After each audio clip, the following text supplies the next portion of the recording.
večer, sem skupaj. Dober večer.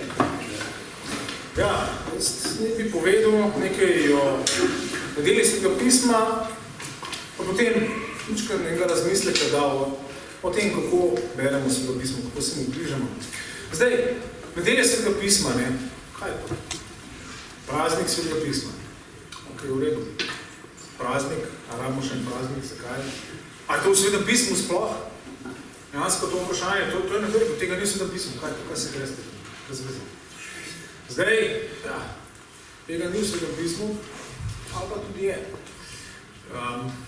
Judje v Jezusovem času, namreč so na Pinkoški dan, se pravi 50. dan po Paski, po Veliki noči, so med drugim praznovali tudi to, da je tisti dan jim Bog dal postavo na Sinaju. Se pravi, Judje so imeli en praznik v letu, ko so se posebej spomnili dejstva, da jim je Bog kot Božjem ljudstvu dal besedo. Se pravi, nekaj podobnega vsaj je bilo v ljudstvu Jezusovega časa. Zdaj, seveda, kaj naredimo s tem praznikom, je vprašanje. Ne? Ampak mislim, da če dobro uporabimo ta čas, mislim, da nam je vsem lahko v korist, v spodbudo, v izziv, v rast. No, gre za tole preprosto dejstvo, ne? To, da kristijani imamo eno takole knjigo, pravimo Sveto pismo, ki pravimo, da je naš temelj. To pravzaprav ni samoumevno. To sploh ni samoumevno. Da se je Bog odločil, da nam bo dal eno takole knjigo, ki ima tle recimo 1400 strani, to je pravzaprav kar presenetljivo. Da se je Bog tako odločil, da bo z človeštvom, z Adamovimi potomci delal na ta način, da jim zaupa eno takole veliko debelo knjigo z ogromno ene vsebine. Mogoče mislim, da je dobro, da se enkrat na leto ustavimo in nekaj razmislimo o tem daru. Kako da se je Bog odločil in kaj je s tem hotel. No, poleg tega pa tudi samoumevno, da imamo tole knjigo v jeziku, ki ga lahko razumemo. Danes je na svetu več kot 4000 jezikov, kjer niti ena knjiga iz Svetega pisma, niti en evangelij, niti eno Pavlovo pismo ni prevedeno v njih. Tega se moramo tudi zavedati. To je milost. Dejansko je celo tako. Slovenski kristijani imamo tukaj za sabo eno bogato zgodovino. Tukaj dejansko Bog je na našem področju delu, lahko rečemo, če gledamo nazaj, od Cirila pa Metoda že več kot 1000 let. Potem imamo tle Primoža Trubarja, imamo eksplozijo svetopisemsko v 16. stoletju, kjer se mi tudi sploh slovenska narodna identiteta se takrat formira in tako naprej. Potem imamo evangelijske kristijane Antona Hrasko na konc 19. začetek 20. stoletja, ki je spet prevajalec Svetega pisma. Se pravi, tukaj imamo veliko stvari, ki so se zgodile, ki jih je Bog naredil, ki so nam danes lahko v inspiracijo, v spodbudo, v nauk. Se pravi, dobro je, da se na te stvari malo spomnimo vsake toliko časa. Ne? No, sploh je pa dobro, ne, da v Svetem pismu razmislimo tudi, kako ga beremo, ne, in kako pristopamo k njemu. Pol še naprej, kristijani, ne, smo ljudstvo Božje besede, smo celo kreatura Božje besede, tako kot je rekel recimo Martin Luther, tako definiral cerkev. To je stvaritev, cerkev je stvaritev Božje besede. Mi smo iz Božje besede, to smo mi, tako nas je Bog naredil. Ne. To je, in imamo poslanstvo v tem svetu, smo ljudstvo besede, ki mora to sporočilo posredovati vsemu človeštvu. Ne, to velja za vse kristijane, brez nadaljnega, še posebej pa velja za evangelijske kristijane. To je stvar, ki nam je Bog še posebej nam zaupal v korist celotnega Kristusovega telesa, tako jaz verjamem. Zbravo je zelo pomembno, da to identiteto gojimo in da rastemo v njej. No in seveda moramo, to je nedelja Svetega pisma, ne bi tudi dan, kako res iščemo načine, kako boljš ravnati z Božjo besedo, kot pravi Sveto pismo. Kaj lahko še naredimo, kaj lahko boljš naredimo. In seveda je pa pomembno tudi tole, ne? To je dan, in to je lepota nedelje Svetega pisma, to je dan, ko dejansko v Sloveniji zdaj vse cerkve, ki ga praznujemo. To praznuje ga katoliška cerkev, praznujemo ga različne evangelijske cerkve. In to je pomembno pričevanje, ker tukaj Sveto pismo imamo vsi kristijani.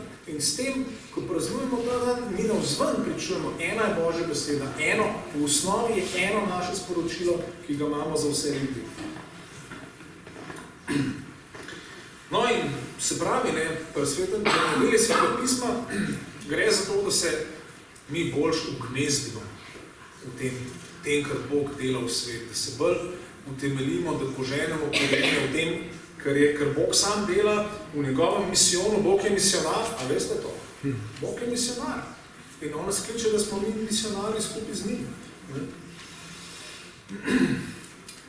To je vizija, to je temeljna vizija nedelje Svetega pisma, da se v ta Božji misijon, ker sam to, da Bog govori, da pošilja svojo besedo, že to je v bistvu misionarsko delo. In mi vsi tle smo povabili, da se vključujemo van. No in danes jaz v bistvu rad predstavil en malo bolj konkreten, svež način, kot sem že prejšnji teden rekel, ko sem tole knjigico predstavil v drami odrešenja, en svež, pomemben način, kako vstopamo v Sveto pismo na tak način, da nas spodbudi in da nas zajame, da se ugnezdimo v njem. Lahko bi naslov temu, ker bom govoril, dal branje Svetega pisma kot vstopanje v Božjo zgodbo. Zdaj, ne bom začel z nobenim citatom, pa tudi ne bom veliko bral citatov, zato ker danes želim govoriti o Svetem pismu kot celoti. Želim prav govoriti o tem, kako pristopamo k Svetem pismu. Zdaj, mogoče je dobro, da takoj na začetku, da upozorim, da vsak od nas k Svetemu pismu pristopa z določenimi vnaprejšnjimi prepričanji. Neutralno branje Svetega pisma ne obstaja. Zdaj pa. Morda je dobro, da se vsi imamo v bistvu na očeh ena očala, ko pristopamo k Svetemu pismu. Vsi imamo določena pričakovanja, določene predstave in te seveda potem oblikujejo naše razumevanje, kako beremo Genezo, kako beremo Psalme, kako beremo Evangelije, kako beremo Pavla. In zdaj, to, kar bi jaz danes želel narediti, je pa, da mi tale očala takole snajamo dol in jih pogledamo. In da pogledamo, kakšna so v bistvu ta naša temeljna pričakovanja, pa kakšna je naša ta temeljna perspektiva, temeljni pogled, kaj mi sploh mislimo, ko beremo Sveto pismo, kaj se nam v resnici dogaja, kaj pričakujemo. O tem bi rad mečkam govoril. No in tukaj zdaj bi rad mečkam spregovoril o tem enem temeljnem dejstvu, ki je sploh v novejših časih zelo pomembno, no, in ga veliko menjajo. In to je to, kako je v bistvu za nas ljudi pomembna zgodba. Če te kdo vpraša, kdo ti si, kako odgovoriš? Tako da poveš nekaj o sebi, tisto o sebi bo imelo obliko zgodbe. Rodil sem se tam, združil sem se tam, srečal sem tega in tako naprej. Odgovor na vprašanje, kdo sem jaz, je zgodba. Ali pa, če te eno vprašaš, zakaj si to naredil, boš povedal zgodbo. Človeško bitje je narejeno iz zgodbe. In to ni slučajno, narejeni smo po Božji besedi. Se pravi, zgodba je tisto, kar določa to, kdo smo, našo identiteto, če smo jih tako reči. Tako smo narejeni, tako smo sestavljeni, dejansko po Božji podobi smo tako narejeni. To je smisel, od katerega živimo. In seveda, v tem, kako mi, če jaz povem moja zgodba o tem, kdo sem jaz, bo moja zgodba tudi odsevala. V tej zgodbi se bo videlo, kako izgleda na cel svet. Sploh, zakaj se gre v svetu, kaj je pomembno v svetu, kaj je meni pomembno, a ne? To bom povedal, če se gre z nami, kaj so moje globoke želje, kaj bi rad v življenju dosegel in tako naprej. Se pravi, kaj je pomembno, kaj je vredno, kaj so pomembni cilji, to je vse v zgodbi. Ne? In se pravi, v zgodbi se dejansko zrcali pogled na celoto sveta, celoto stvarstva, celoto vesolja, če hočemo. No, zdaj pa, to, kar je pa prvo za nas zelo zanimivo, je pa to, da ima pa dejansko Bog tudi svojo zgodbo. In ta zgodba je pa tole. Bog sam se je človeštvu, Adamovim potomcem, odločil razodeti kot Bog, ki ima zgodbo, ki jo piše, ki jo ustvarja, to ne enkrat, ne dvakrat, ne petkrat, ne tisočkrat, ampak skozi vso zgodovino. Zato to je en od razlogov, zakaj je tukaj le 1400 strani. Ne gre krajš. Zato, ker je Bog, ki objema vse in ki piše zgodbo ves čas od začetka. Se pravi, to je, če povzamemo zdaj tole, je prvo, kar lahko rečemo, je to, da Sveto pismo je velika zgodba. Tista velika zgodba, ki vse zgodbe zajema, ki vse zgodbe povzema, če smemo reči, in ki jih ki je okvir za vse ostalo. In to je zgodba o tem božjem, dobrem, rešilnem delovanju v svetu. Skozi vso zgodovino na vseh krajih zaobjema preteklost, sedanjost in prihodnost, ne? Vse čase, kraje, vse ljudi vključuje. In to, kar je bistveno, hkrati tebe in mene tukaj zdaj kliče k vključitvi. To je zgodba, ki je vključujoča, ki kliče skozi po vključevanju van. To je prva pomembna stvar, ki jo imamo pred očmi. No, potem pa, če naprej razmišljamo o tej zgodbi, pa vidimo, oziroma lahko rečemo, je zelo koristno, no? Če si to zgodbo dejansko zamislimo, ali pa če v tej zgodbi vidimo dramo v 5 dejanjih. In tle zdaj smo pripravili en video, ki pa zdaj ne vemo, če nam ga bo uspel predvajati, ampak poskusimo zdaj tukaj en video, ki vam v 4 minutah predstavlja.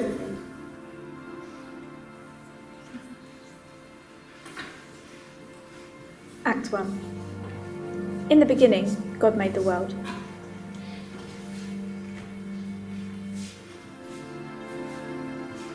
He made it good. From the smallest ant to the largest whale, he spoke life into being.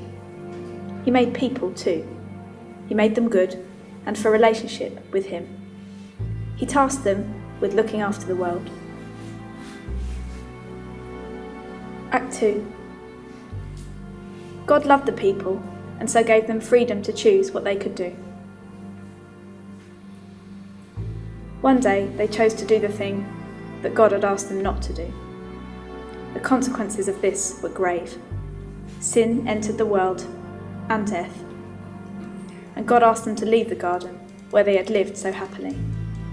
Act 3. The relationship between people and God had been broken by their betrayal.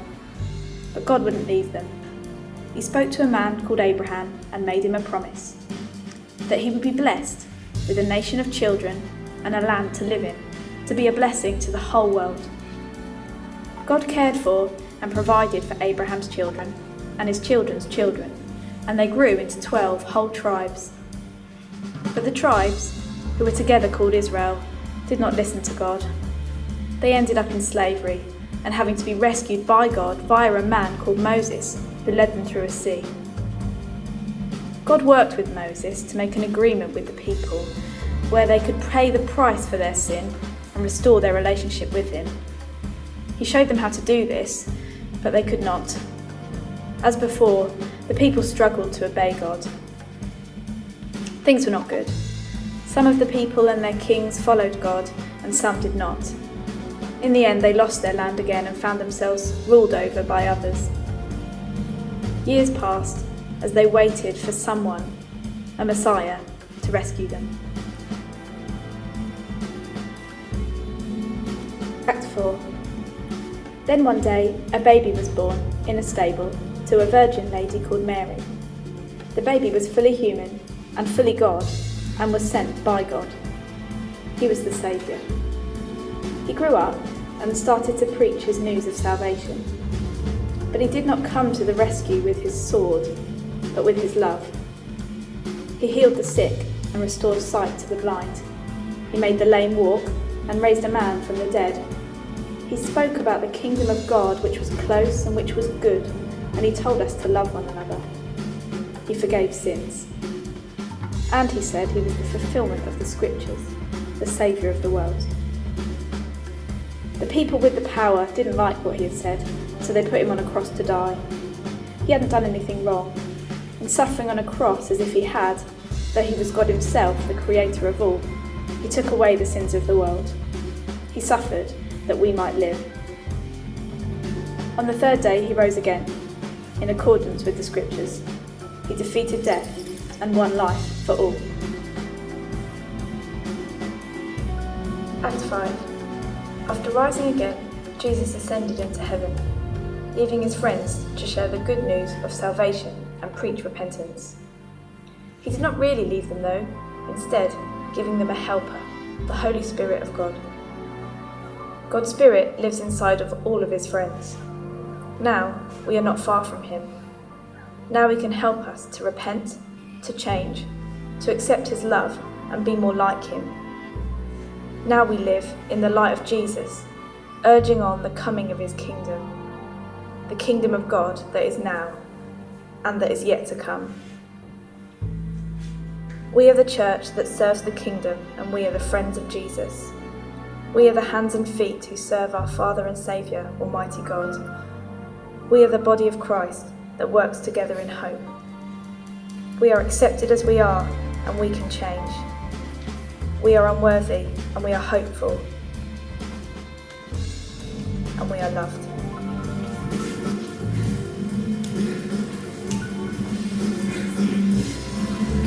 Zgodba o vsem. Je en način, ko celo vsebino Svetega pisma na kratko predstavil. Kar bi pa jaz posebej tle izpostavil, je pa tole, kot ste videli, je bila stvar razdeljena v dejanju.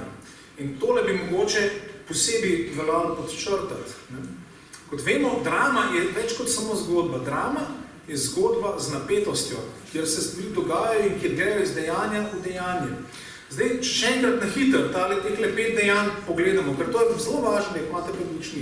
Prvo dejanje, stvarjenje dobrega sveta. Drugo dejanje, zaplet, padec v greh. Greh umaže, pokvari, pokveči dobro Božje stvarstvo. Tretje dejanje, začetek odrešenja Izrael. Bog zbere, pošle Abrahama, potem Izraelce da jim postavo, da jim besedo, da jim preroke in da jim upanje. Ampak vemo, stvari ne grejo dobro skozi Izrael, končal Babilonu v suženstvu, ampak še zmeri z upanjem. Potem pa pride četrto dejanje, ki je v bistvu vrhunc zgodbe. Pride do tega usodnega preobrata, ključnega. Pride rešitelj, pride Jezus. In tukaj zdaj vidimo, zakaj je to bistveno, da Jezus začne z besedo. Čas se je dopolnil, verujte Evangeliju, Božje kraljestvo je blizu. Zato, ker je to vrhunc tele celotne Božje drame, celotne Božje zgodbe. In on seveda svojo smrtjo na križu in svojim ustajenjem obenem konča staro in začne lansira Božje novo stvarstvo. Tukaj, sred tega grešnega, padlega sveta, ki ga še zmeri bremeni greh, tukaj se je rodilo novo. Jezus je vstal telesno od mrtvih in ne bo več umrl. In ta njegov duh je pa potem lansira 5. poglavje, ki je pa zdaj širjenje te novice, evangelija, dobre novice o kraljestvu, do koncev sveta. In potem, zdaj lahko rečemo, je to konc 5. ali pa to šesto dejanje, je pa potem dopolnitev. Je pa potem kompletno ozdravljenje Božjega stvarstva, kompletno dokončanje Božjih namenov, ki jih je imel, je vrnitev, tako kot imamo v razodetju potem, Jeruzalem, novi Jeruzalem pride iz nebes na zemljo, nova nebesa, nova zemlja. Prav, to pa je cilj. To dramo, ta dejanje je zelo dobro imeti pred očmi iz več razlogov. Prvi razlog je zato, ker zdaj tako kot v vsaki drami, je tudi tukaj res, da v vsakem dejanju veljajo svoje pravila. Vsako dejanje ima svojo specifiko, ima svoje posebnosti, ima svoje glavne junake in tako naprej, ima svoje glavne zaplete, ki jih je treba reševati. Pa vendar ni pa vsako dejanje zaključena celota, je del širše te drame, ki gre proti koncu takem, kot smo ga omenili in ki ima svoj vrhunec, tak, kot smo ga omenili. To je zelo pomembno. In tudi, drugo, kar je važno, je tudi to, da v drami, in to je spet zelo pomembno pri branju Svetega pisma. V drami bomo zmeraj najdli nasprotujoče se glasove. Tukaj se dejansko postavljajo razni glasovi en proti drugemu. Resnica ni zmeri v enem ali pa v drugem glasu. Dejansko Sveto pismo nas sooča s tem človeškim bojem, tudi bojem z Bogom včasih. Poglejmo Jobovo knjigo, naprimer. Ampak tukaj dejansko ravno v tem mi vidimo napredovanje Božje zgodbe, ki gre tudi skozi različna človeška mnenja. No in to, kar je pa posebej seveda treba poudariti pri drami, sta pa dve stvari. Zdaj, prvo, da je glavni igralec, pa tudi režiser, če smemo tako reči, da je sam Bog. Se pravi, to je zelo pomembna stvar. On je središče, oziroma še bolj natančno, lahko rečemo kar Jezus. Jezus je središče Svetega pisma. Dejansko, tako kot kristjani beremo Sveto pismo, tudi staro zavezo beremo izključno tako v luči Jezusa, se pravi v luči priprave na prihod rešitelja, ki dejansko obrne tok, ki lansira, ki dejansko to, to pot navzdol, ki jo opazujemo, obrne nazaj navzgor, nazaj proti Božjemu kraljestvu, nazaj v pravo smer, v katero ne moramo jeti. No in se pravi, to je zelo pomembna stvar, tega ne smemo pozabiti, da vse to je zgodba o Bogu, to je zgodba o tem, kako Bog je pobudnik tle, ta glaven, Bog je ta glaven akter, on je tisti, ki vodi zadevo, on je tisti, ki se želi nam približati, on je tisti, ki skozi daje pobudo, vse vidimo že iz tega kratkega videa, vidite to. Ljudje smo vedno sprot in znova smo nezvesti. Bog se pa ne utrudi in gre zmeri v svoji milosti, zmeri hod naprej nam in nas rešuje, nas kliče k spokorenju, kliče k spremembi in ne odneha pri tem, ustraja do konca. Bog je tisti, ki vodi to zgodbo in on jo bo seveda pripeljal tudi do konca. Na njemu leži ta zgodba, to je pomembno. Drugo, kar je pa tle zanimivo seveda, je pa v tej drami, tako kot sem jo predstavil, en prizor, ne celo dejanje, ampak en prizor manjka. In kateri prizor? Ta tukaj. Ta prizor tukaj le manjka. Dejansko, v enem smislu bi lahko rekel, da nova zaveza se konča z 28. poglavjem apostolskih del. Potem pa imamo še malo, kaj bi rekel, preview po angleški, predogled naprej v razodetje, pa tudi v evangelijih in v pismih imamo pogled sve naprej, kako se bo stvar končala, ampak zgodba se v Svetem pismu tam konča in ta naslednji prizor, tukaj vmes pa manjka, ampak ker se tiče Božjega časa, Božje optike, smo mi v istem časovnem pasu, kot je bila prva cerkev, kot je bila cerkev, ki je dobila nalogo, pejte, oznanjite evangelij od Jeruzalema, Samarije, pa pol do konca sveta. Se pravi, to je točno isti časovni pas še zmeri za nas. No in to je zdaj, tukaj pa zdaj stvar postaja zelo pomembna za nas danes. Kdo smo mi tle? Zdaj iz vidika Biblije. Mi smo eni navadni pogani, ki jih je pa dosegla Božja beseda. Ki jih je evangelij dosegel in nas je zajel, odkupil za Boga. In zaradi tega smo vključeni v to zgodbo, v to Božje delovanje milosti in dejansko smo vključeni v to Bog, če je ena od stvari, ki je Bog delal v tej drami, da gradi novo človeško skupnost. In točno to je pa smisel cerkve. Cerkev ni samo neko druženje zaradi določenih koristi. Ne. Cerkev je zametek tistega novega, kar prihaja. Novega stvarstva, nič manj. To je Božja vizija za cerkev, za skupnost Jezusovih učencev. To je zametek novega, ki se seveda, to novo človeštvo se pa zbira okrog Jezusa po Svetem duhu. Središče Jezus, Sveti duh je moč, v katerem se to novo dogaja. No in zdaj pa ena stvar, kako pa mi zdaj, kaj zdaj z nami? Mi smo se znajdli tle, en prizor je prva cerkev končana v Svetem pismu, zdaj vemo, kaj prihaja. Kako bi lahko najboljše opisali, kakšna je naša naloga zdaj? Mislim, da je beseda, ali pa koncept, ki lepo to opiše, bi mu lahko rekel zvesta improvizacija. Zdaj pa improvizacija, mogoče malo strokoven termin in uporabljajo ga glasbeniki, pa seveda tudi igralci, no in bi tlele prosil naše glasbenike, da mi malo pomagajo, kaj je improvizacija, bi lahko to en definira. Jaka. Ja, da iz tega, kar veš, že nekaj novega po posluhu. Ja. Se spomniš nekaj novega. Dobro, okej. Laura bi dala... Na primer nekaj temelje, Ja. ki se ti držiš, ampak hkrati samo nekaj novega dodaš. Dobro, okej. A obstaja kakšen kriterij, ki bi lahko rekli, tole je dobra improvizacija, to je slaba improvizacija? Ja. Ne, ja? Sliš dobro. Dobro. Če zapušaš, ni dobro. Okej, ja. Če se ne sliš dobro, pa ni. Ja. Ne, aha. Ti boš nekaj, mislim, ti nekaj improviziraš, ne? Ja. Se pravi, da nekaj tisto, kar improviziraš, že je. Ti pa ti lahko dobro improviziraš, a to ne? No, ja. Je to neko znaš, kako ne, tako ne čutimo. No, ti vsi odgovori so tlele izredno koristni, ker vidimo, improvizacija ni tako zelo lahko določena, ampak točno to je v enem smislu odlična prispodoba, kaj je naša naloga danes, naloga Jezusovih učencev danes. Zdaj, jasno je nekaj, dobra improvizacija, ne, če je to zdaj recimo je neka tema že prej, pa še recimo, da vemo, da se bo ta tema še na koncu ponovila ali pa tako in tako razvezala, vmes se pa igra nekaj, ker seveda, kjer ti vložiš svojo osebno kreativnost noter, to ni neko služensko ponavljanje, česa sploh ne, ampak obenem se pa držiš določenih tem, določenih melodij, določenih lestvic, rečemo temu, ali pa akordov. Ne.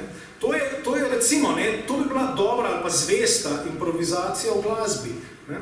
In to, dajmo mečkam si pustiti, da ta ideja, da mečkam prodre, da malo pronikne zdaj v nas, ker to je pravzaprav zelo lep opis, kako naj bi kristjani svojo vlogo zvesto, pa vendar svobodno odigrali v tem času. Tukaj je ta dvojnost. Ne. Mi dejansko nam Bog po Svetem Duhu daje svobodo. Celo nam nalaga, da v svobodi odgovorimo na to milost, ampak vendar pa da to, ker odigramo zvesto temu, kar je bilo prej in seveda s pogledom naprej do konca. Ne? Narobe bi bilo, če bi mi eno drugo igro zdaj začeli igrati, ali pa eno igro, ki ima drugačen konc. V tem primeru bi to bila slaba improvizacija. Ne? Znotraj tega, kar pa je dano in tega, kar prihaja, pa seveda je svoboda, ne samo zaželena, pa celo nujna. To mora biti pristno delo Svetega Duha, ki spodbudi ljudi, moške, ženske, da stopijo v to Božjo zgodbo in da jo sooblikujejo na način, ki je ta pravo, ne, ki je izviren, ki je avtentičen, ki je pristen. No in to se mi zdi zelo pomembno za marsikaj iz tega lahko razumemo. Eno stvar recimo, ne, lahko razumemo tudi, zakaj so potem med kristjani razlike in zakaj to mogoče ni narobe. Zato, ker različne igralske skupine seveda bodo drugače, se bodo osredotočile na eno drug motiv, na eno drugo stvar in bodo dajale poudarke druge. Ampak dokler je vse skupaj znotraj te zgodbe, je vse to legitimno, vse to prav. Ne? To je svoboda in to je hkrati v bistvu ta Božja vizija, kako nas Bog hoče vključiti v svojo zgodbo. Ne? Tukaj moramo zdaj slišati ta velik Božji klic, da ne vstopimo, da ne začnemo vstopati v to zgodbo, da ne se začnemo ugnezditi v to. In zdaj, seveda ne, tukaj bi pa tako rekel, da je to branje Svetega pisma, je pa točno vstopanje samo. Se pravi, ko jaz zjutraj ali pa zvečer ali kadarkoli odprem pa berem 3. poglavje pisma Korinčanom, ne berem samo nekaj, kaj se tam Pavlo dogaja. Ne. Jaz se takrat preklapljam noter, online postajam, ne, v to dogajanje Božje, ki se je štartalo dejansko zdavnej, ki ga je Bog potrpežljivo in modro gradil in ki ga bo gradil tudi naprej. To je poanta, to je point branja Svetega pisma, da se mi zavedamo tega, da mi dejansko, ko vstopamo pred to besedilo, ne, da se zavedamo, samo jaz to vstopam. Ne. Še več, to dejansko nam lahko pomaga tudi pri razumevanju posameznih svetopisanskih besedil, ker, tako kot sem zdaj razložil, spadajo v različna dejanja. In v različnih dejanjih so različni poudarki, različna pravila, recimo temu, ne, ki veljajo, se pravi, ne, v stari zavezi se ene stvari drugače vrtijo, kot se danes. Ne.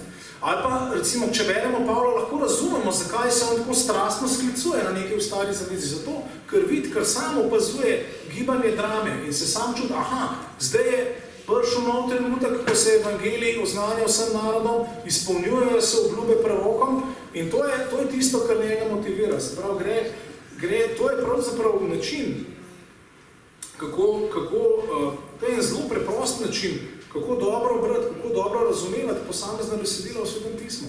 Tako, da imamo pred očmi ta velik lok, to veliko zgodbo, to veliko pripoved, to dramo. Že samo to nas bo dejansko v 90% primerov, ko smo v domih, nas bo pelali v pravo smer. Res, to vam povajam kot zelo preprost način razumevanja branja Svetega pisma. Tukaj med drugim, je par slik, ki smo jih tudi pripravljali, tukaj nekaj slovenske zgodovine, slovenskih prevajalcev, pa potem tudi potem nekaj slik, mislim, da bo od svetih pisem v izvirniku, pa potem tudi o branju svetega pisma po svetu. Še tole bi rad povedal. Zdaj, na začetku sem govoril o očalih, veste, ne? Kako mi gledamo na svet. Ne? Zdaj, to moramo pa tudi reči.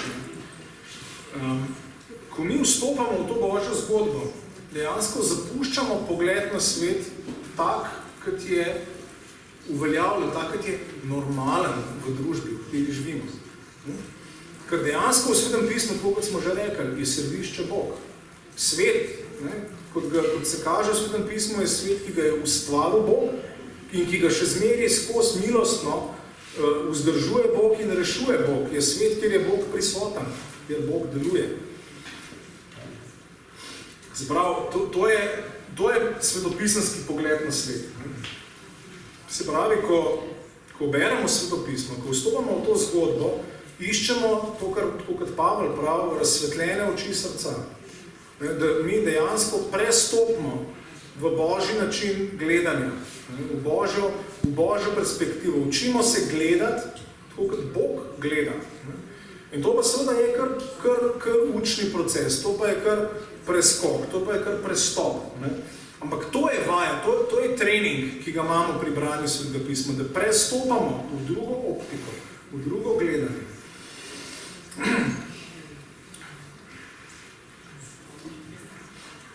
Se pravi, ne? S tem, če res na ta način beremo Sveto pismo, če resno jemljamo ta izziv, da vstopamo v Božjo zgodbo, ne?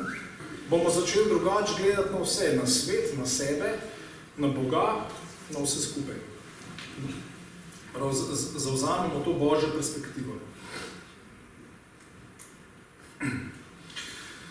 Se pravi, če zdaj malo povzamem te stvari, zdaj prvo, o branju Svetega pisma govorimo. Branje Svetega pisma spreminja naš pogled na svet.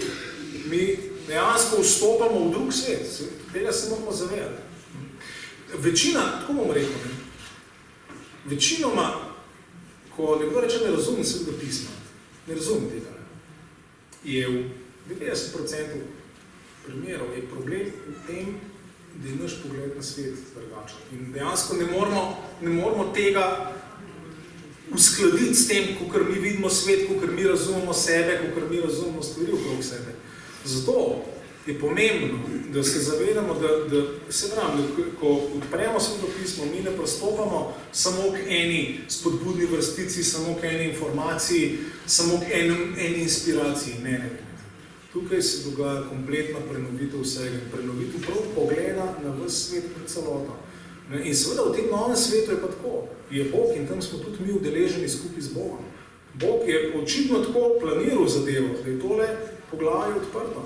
In da mi moramo delati skupaj z Bogom. Bog je glavni režiser in igralec, ampak mi smo pa svoji igralci. In Bog računa na čisto vsakega v nas, brez izjeme. Vsak ima tukaj svojo vlogo, od Boga pripravljeno, od Boga dano. To je tisti nov pogled. In seveda tle je pomembno imeti to gotovost, da Bog od začetka že vztrajno spremlja z milostjo, z njegovo zanesljivo milostjo in z resnico spremlja in bo spremljal in bo pripeljal stvari do konca. To nam je lahko veliko spodbudo, da se pustimo vključiti v to zgodbo, ker ta zgodba potem postane naša zgodba. In to potem postane moja identiteta. Jaz dejansko postanem upisan v to knjigo življenja, če se smem tako izraziti.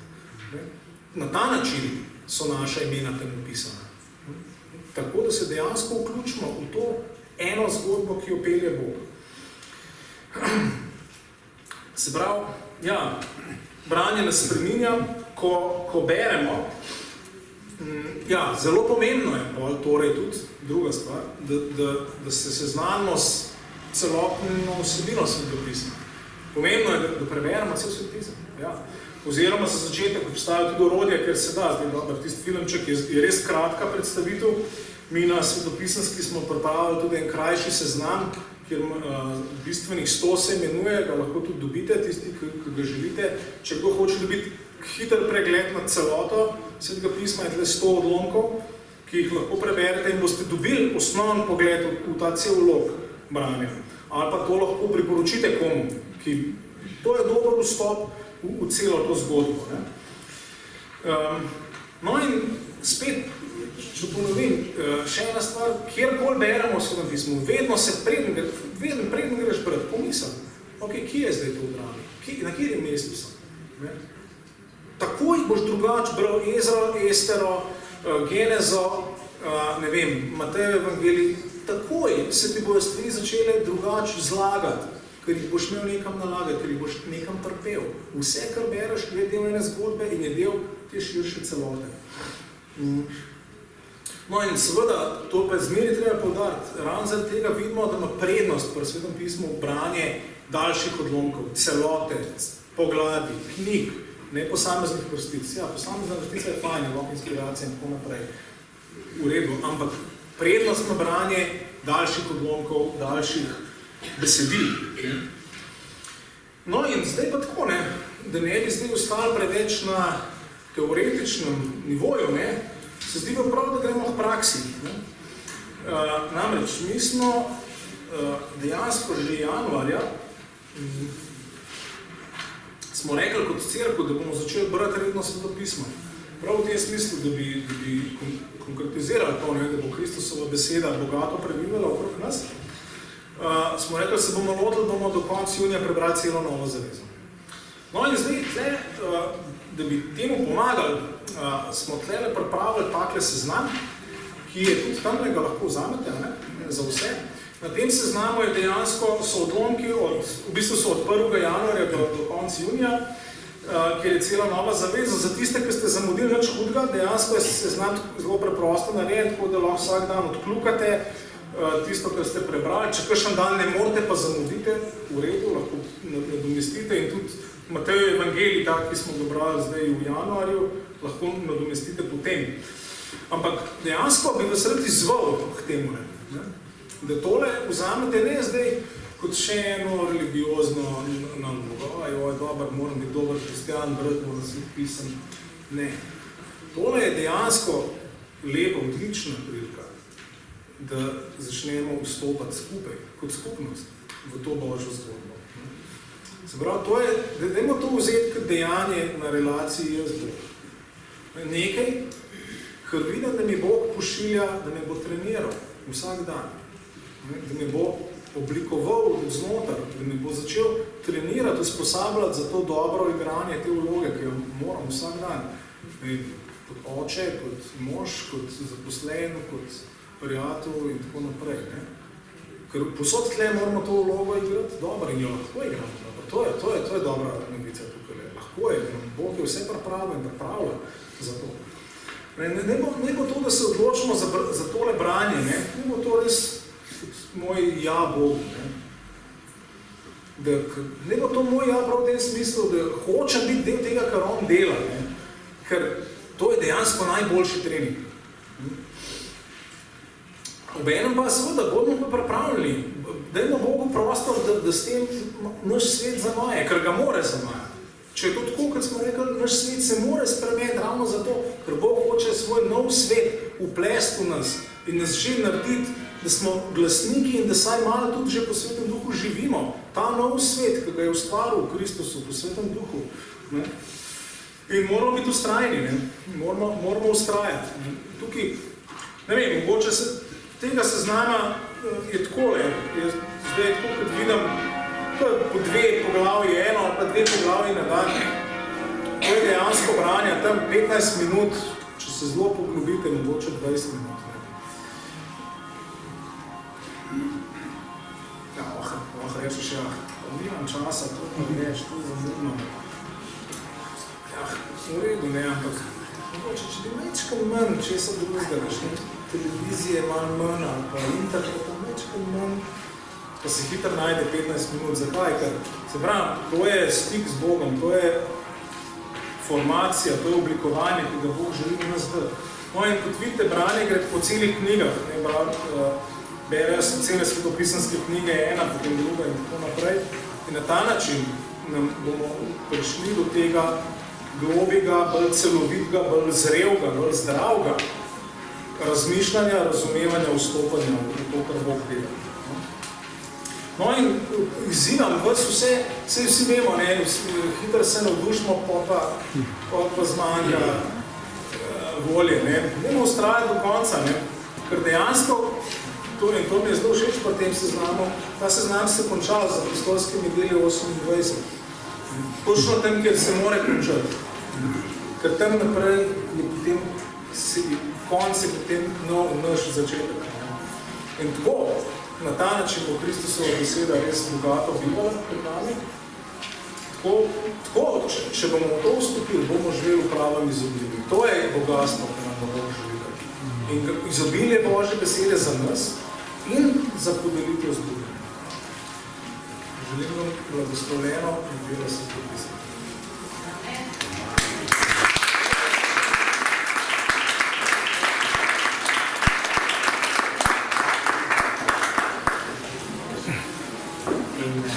Kristjani, vemo, da rabimo pomoč.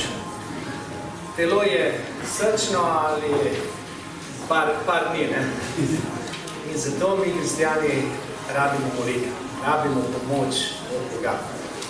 Zato bi prosil naše mlade, da pridejo naprej, da preberejo ene molitve, ki so nekako kot spodbuda nam, premislimo res in prisluhnimo tem besedam, ki nas nagovarjajo, kaj naj naredimo, kaj naj molimo in kako naj molimo, kako naj stopimo v to Božjo zgodbo.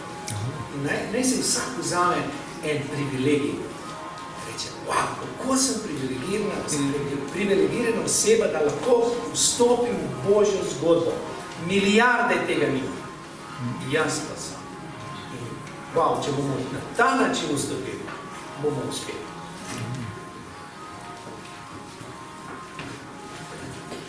Bog, naš nebeški Oče, hvala Ti za svetopismo, za Tvojo zapisano besedo. Hvala Ti za veliko zgodbo odrešenja, ki je obsežena v njem. In hvala, ker si se odločil, da nam boš spregovoril s preprostimi človeškimi besedami v našem jeziku, ter se nam lahko tako razodeval in nam postal blizu. Hvala Ti, ker je Tvoja beseda prevedena tudi v slovenski jezik, da jo lahko poslušamo, beremo in se vanjo poglabljamo. Zahvaljujemo se Ti za vse, ki so že od prvih stoletjih skrbeli za Tvojo zapisano besedo. Hvala Ti za pisce, ki si jih navdihnil in za mnoge prepisovalce, ki so jo ohranjali, včasih tudi za ceno svojih življenj. In hvala Ti za vse naše prevajalce, za Cirila in Metoda, za Primoža Trubarja, Jurija Dalmatina, Jurija Japla, Josipa Stritarja in Antona Šraška, ter za mnoge druge pretekle in sodobne prevajalce. Blagoslovi, vodi in svojim svetim duhom podpri vse, ki danes pri nas nadaljujejo to poslanstvo. V imenu Jezusa Kristusa, človečene Božje besede. Amen. Amen. Nebeški Oče, poslal si svojo besedo milosti in resnice, dobro novico o Jezusu Kristusu, da bi bila vsem ljudem odrešenje. Naj se torej tvoja beseda širi po Sloveniji, se razrašča in daje svoj dobri sad. Pri tem odstrani vse ovire, ter jih povsod na široko odkrila. Pošli Bog svojo besedo in nas ozdravi. Reši naš narod, ozdravi naše skupnosti, podpri naše družine. Reši nas iz naših jam, kamor smo padli. Ozdravi nas nevere in sprtosti. Odpusti naše grihe, ter bratsko kri, ki smo jo prilili. Pomagaj, Oče, vsem kristjanom, da bi z veseljem pogosto brali svetopismo in se vam z užitkom poglabljali. Vedno pošilja svojega svetega duha vsakemu bralcu, da ga vodi in navdihuje z nebeško modrostjo, s poznanjem Kristusa in z razumevanjem tvojega čudovitega načrta za odrešenje vseh ljudi. Amen. Amen. Bog naš Oče, svojo besedo si poslal vsem narodom, ljudstvom in jezikom. Prosimo te za mnoge, ki še vedno nimajo svetega pisma v svojem motoriščini. Pomagaj in milostno nakloni, da bi kmalu dobili svoj prevod. Krepčaj vse misionarje, prevajalce in podpornike, ki so udeleženi pri tem delu. Zaščiti jih pred nevarnostmi in blagoslovi njihov trud. Molimo tudi za svetopisac kot blagoslovenje. za njeno vodstvo, za zaposlene ter za vse njihove sodelavce in prostovoljce. Podeli jim vodstvo in moč Svetega Duha, da bodo lahko učinkovito opravljali delo s Svetim pismom, ter ga še naprej razvijali, podpirali in opogumljali pri poslanstvu, ki si jim ga zaupa, ter jim nakloni, da jih bodo dobrohodno spremljali, podpirali vse slovenske cerkve. Prosimo te za vse krščanske delavce, ki se trudijo, da bodo izvedovali in približali tvojo besedo. Odpri jim vrata besede, da bodo pogumno oznanjali skrivnosti evangelija in govorijo, kakor je prav za Božje besede. Podeli jim modrost in moč Svetega Duha za poučevanje in razlaganje Svetega pisma. Bodo tisti, ki jih poslušajo, lahko osebno izkusili tebe, ki si njihov izvor in resnični avtor, po Jezusu Kristusu, našemu Gospodu. Amen. Amen.